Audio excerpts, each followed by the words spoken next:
आदमी भावुक होके बोलता है, भावुक होके एक्शन लेता है।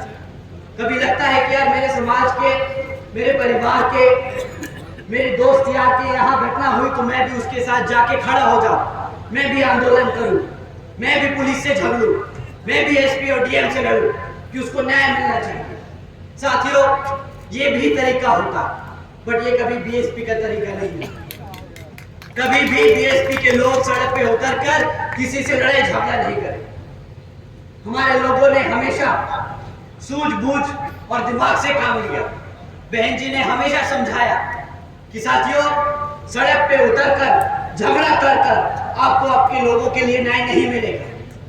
आपको अपने समाज के लोगों के बारे में और अपने समाज को जागरूक करके, वोट डाल के अपने लोगों को तख्ता में बिठाकर उन लोगों के लिए न्याय मिलेगा। साथियों, पिछले कुछ सालों से आप लोगों के बीच में इन विरोधी पार्टियों ने किस्म किस्म के लोग छोड़ रखे।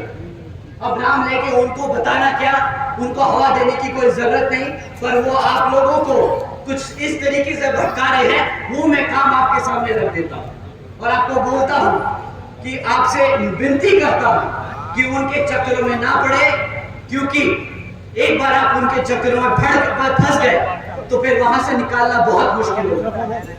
साथियों, ये आदमी अपने आप को मसीहा बताता है। ये आदमी कहता है कि मैं सड़क पे उतरूंगा अपने समाज के लिए, आंदोलन करता है, झगड़ता है, लड़ता है, हमारे युवा साथियों को लेके पहुंच जाता है। फिर क्या होता है? हमारे युवा साथियों पे मुकदमे होते हैं, और जैसे ही मुकदमे होते हैं वे बेचारे ढूंढते फिरते हैं कि भाई साहब हमें बचाओ।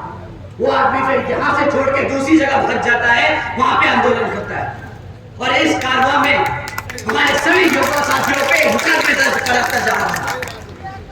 अगर आप पे एक बार मुकदमा दर्ज हो गया साथियों, तो सरकारी नौकरी मिलने में मुश्किल हो जाएगी, रोजगार मिलने में मुश्किल होगा।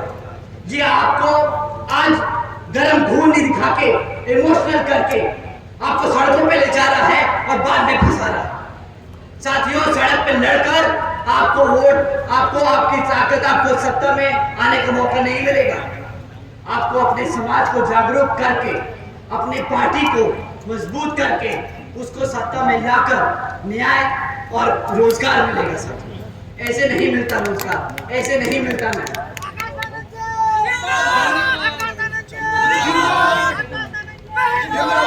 साथियों, अभी पिछले कुछ दिनों में इस व्यक्ति ने अपनी पूरी जी जान लगा दी कि वो इंडिया अलायंस में घुस जाए। किसी तरह अगर इंडिया अलायंस में घुस गए तो भाई अपनी एक सीट निकाल लेंगे। बेचारा घबराता है कि अपने आप लड़ना पड़ जाए तो जमानत जब्त हो जाएगी। परंतु साथियों, बेचारे की किस्मत इतनी खराब कि इंडिया अलायंस में होके भी बेचारा बेघर घूम रहा है।